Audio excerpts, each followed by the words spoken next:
सासू माँ बदल गई। कहानी उस घर की है जहाँ बहू और बेटी को एक माना जाता था, लेकिन फिर अरे शिखा बेटा, तू रसोई में क्यों घुसी रहती है? जा, रोटी मैं बना लूंगी। नहीं नहीं माँ जी, आप बैठिए, बस सारा खाना बन ही गया है। श्वेता को बोल देती हूँ, वो खाना लगा देगी सबका। सॉरी भाभी, मेरे पास वक्त नहीं है। माँ, मुझे पैसे देना, पार्लर जाना है। हाँ हाँ चली जाना, भाभी को भी ले जाना। वो भी जाने को बोल रही थी पार्लर, पर पहले ना मदद कर दे उसके खाना लगाने में। देख माँ, वो बहू है, उसे बहू रहने देना, इतना सर पर मत चढ़ा भाभी को। श्वेता, ज्यादा मत बोला कर। बहू और बेटी में कोई फर्क नहीं होता है। जा जाकर काम कर। ननद को माँ का भाभी से इस तरह प्यार करना बिल्कुल अच्छा नहीं लगता। वो बार बार किसी न किसी तरह माँ को भाभी के खिलाफ भड़काती रहती, लेकिन कोई फायदा ना होता। एक रोज, अरे बेटे किशन, जा बहू को कहीं घुमा कर ला, सारा दिन घर में काम करती रहती है। हाँ हाँ माँ, हम लोग जा रहे हैं ना गोवा। अच्छा जी, भाभी ने तो हमें बताया भी नहीं। वैसे तो सारी पंचायत करती है, ये गोवा वाली बात क्यों छुपा गई हमसे? अरे क्योंकि उसे खुद नहीं पता था बहन। मुझे टिकट सस्ती मिल रही थी तो मैंने बुक कर दिया। हाँ शिखा, पैकिंग कर ले, संडे हम जा रहे हैं गोवा। दोपहर में शिखा पैकिंग कर रही थी कि सास आ जाती है। ये क्या बहू, साड़ियाँ? अरे गोवा जा रही है घूमने या फिर शादी में मायके हैं? माँ जी, ऐसा कुछ है ही नहीं, समझ में नहीं आ रहा क्या रखूं कपड़े में। अरे तेरी और श्वेता की साइज तो एक ही है, उसके कुछ मॉडर्न कपड़े ले ले, आकर लौटा देना। हाँ माँ जी, ये ठीक रहेगा। शिखा श्वेता के पास जाती है और उससे कपड़े मांगती है। ना जी ना, मैं अपने कपड़े ना दूं, वैसे भी फैल जाएंगे मेरे कपड़े, बहुत महंगे वाले हैं। शिखा मुंह लटकाकर कमरे में आ जाती है तो सास कहती है, चल तैयार हो जा, तुझे मैं शॉपिंग करा कर लाती हूँ गोवा की। बस फिर क्या था, सास बहू निकल जाते हैं मार्केट और एक से बढ़कर एक ड्रेस खरीद कर घर आते हैं। पहले बता देती कि नए कपड़े दिलाने वाली है भाभी को, तो मैं अपने ही दे देती ना भाभी को, मुझे दिला देती नए कपड़े। देख श्वेता, परिवार का मतलब सबके साथ रहना होता है, ना कि सिर्फ अपना सोचना। वैसे भी तुझे अच्छे संस्कार सीखने चाहिए। और रही बात कपड़ों की, तो शिखा, आज से घर पर भी तू मॉडर्न कपड़े ही पहनेगी। कोई जरूरत नहीं है ये साड़ी वाड़ी लपेटने की। अब क्या था, घर पर श्वेता और शिखा एक जैसे रहते। एक बार पड़ोसन आती है। अरे बेटा, अपनी माँ को तो बुलाना, जरा बात करनी है। शिखा सास को बताती है और रसोई में चली जाती है। ये आपकी बेटी बहुत बड़ी हो गई है, इसके लिए एक रिश्ता है, कहो तो बता दूं। ये बेटी नहीं बहू है, घर में सब एक जैसा ही रहता है। वैसे मेरी बेटी भी बड़ी हो गई है, कोई रिश्ता हो तो जरूर बताना। पड़ोसन रिश्ता लेकर उन लोगों के घर आती है। तब श्वेता की होने वाली सास कहती है, तो ये घर है, कितने मंजिल का है? और ये बहू ने आपकी क्या पहन रखा है, जीन्स टॉप? अरे भाई, साड़ी वाड़ी नहीं है क्या इसके पास? देखिए, सर्दी है तो साड़ी में बहू कैसे मैनेज करती, वैसे पहनती है साड़ी भी। देखिए, हम लोग ठहरे पैसे वाले लोग, कोई कमी नहीं है हम लोगों के पास पैसों की, बहुत पैसे हैं, जमीन, नौकर चाकर, कार, सब कुछ है, लेकिन घर में संस्कारी बहू चाहिए। समझ रही हैं ना आप?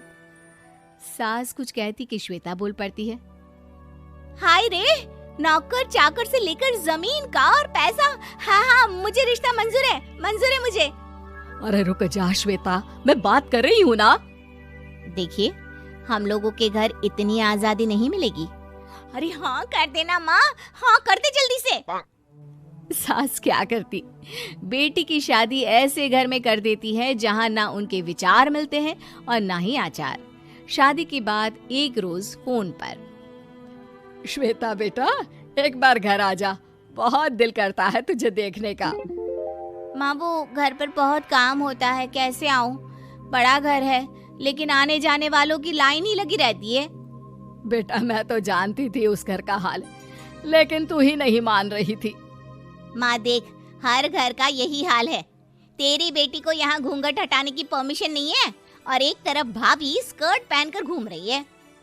बेटा मुझे क्या पता था कि मेरी बेटी को ससुराल के नाम पर पिंजरा मिल जाएगा। अच्छा माँ, फोन रखती हूँ, सास को गर्मा गर्म रोटी खिलानी है। तुम लोगों की तरह नहीं कि एक रोटी बनाओ, एक सब्जी बनाओ, फिर सारा दिन फ्री होकर घूमो। सास फोन तो रख देती है, लेकिन सोच में पड़ जाती है कि एक तरफ बेटी जिसे कोई आजादी नहीं, वहीं दूसरी तरफ बहू जिसे देखकर लगता ही नहीं कि उसकी शादी भी हुई है। अगले रोज। शिखा, अरे ओ शिखा। हाँ माँ, क्या हुआ? कुछ चाहिए आपको? मैं जिम जा रही थी। जिम के कपड़ों में बहू को देखकर सास को घूंघट में अपनी बेटी का ख्याल आता है। देख बहू, घर में बहू की तरह रहा कर। इतने टाइट कपड़े पहनकर जिम जाना पसंद नहीं मुझे। जा जाकर रोटी बना। रोटी? माँ अभी तो शाम की 6 बजे हैं, इस वक्त रोटी? अब क्या मेरे खाने पीने पर भी पहरा है? अरे जब मर्जी तब मैं अपने घर में खा भी नहीं सकती क्या? बहू को अजीब लगता है। वो समझ नहीं पाती कि जो सास कल तक इतनी सपोर्टिव थी, उन्हें अचानक से क्या हो गया। वो किचन में जाती है, गरम रोटी के साथ 2 तरह की सब्जी, रायता, सलाद सब लेकर सास के पास आती है। माँ जी, खाना। इतना सारा खाना? राक्षस समझा है क्या मुझे? रोटी मांगी थी मैंने गर्मा गर्म बस। पर माँ जी, रोटी खाती किससे आप? सब्जी तो बनानी थी ना। अरे भूख मर गई मेरी तेरी बहस से। जा जाकर काम कर, अंदर पूरी रसोई साफ कर। बहू अंदर चली जाती है। थोड़ी देर में श्वेता घर आती है। अरे शिखा, जल्दी से चाय ला, पकवान बना, मेरी बेटी आई है। अरे नहीं नहीं माँ, ड्राइवर बाहर खड़ा है। मैं तो घर का कोई सामान खरीदने के बहाने यहाँ आ गई हूँ, मुझे जाना होगा। अरे बेटा, पर कितने दिनों बाद देख रही हूँ तुझे, रहने आ जाना 2-4 दिन के लिए। आ जाऊंगी माँ, जब मेरी सास मरेगी तब। मैं तो रोज मन्नत मानती हूँ कि मेरी सास मर जाए तो अच्छा है। अच्छा चल, जा रही हूँ माँ। हे भगवान, कैसे कैसे दिन देखने पड़ रहे हैं मेरी बेटी को। सास अंदर जाती है, जहाँ श्वेता की जिम वाली सहेली का फोन आया होता है। क्या बात है, आज जिम नहीं आई? अरे पता नहीं यार, आज माँ को क्या हो गया अचानक। पर खैर कोई नहीं, लगता नहीं कि मैं अब जिम आ पाऊंगी। शिखा स्पीकर पर बात कर रही थी, जिसे सास सुन रही थी। यार ये सास ना होती ही ऐसी है। मैं तो कहती हूँ बुढ़िया जल्दी मरे और तू आराम से जिए। शिखा को सहेली की बात पर गुस्सा आ जाता है। माँ के मरने की कौन सा बच्चा दुआ मांगता है मोहिनी? आगे से ऐसी बात मेरे सामने मत करना। हमारे घर की शोभा ही माँ है। क्या हुआ जो थोड़ी सख्ती दिखा रही है? उसमें भी कोई ना कोई उनकी भलाई ही होगी। मैं तो कहती हूँ भगवान मेरे जैसी सास सबको दे, जो सिर्फ माँ की तरह है। सास वाली तो कोई बात ही नहीं है उनमें। सास ये बात सुन रही थी। उनकी आंख में आंसू आ जाते हैं कि क्यों वो बेटी की किस्मत में बहू को भी भागीदार बना रही थी। शिखा, अरे ओ शिखा, क्या हो गया? जिम नहीं जाना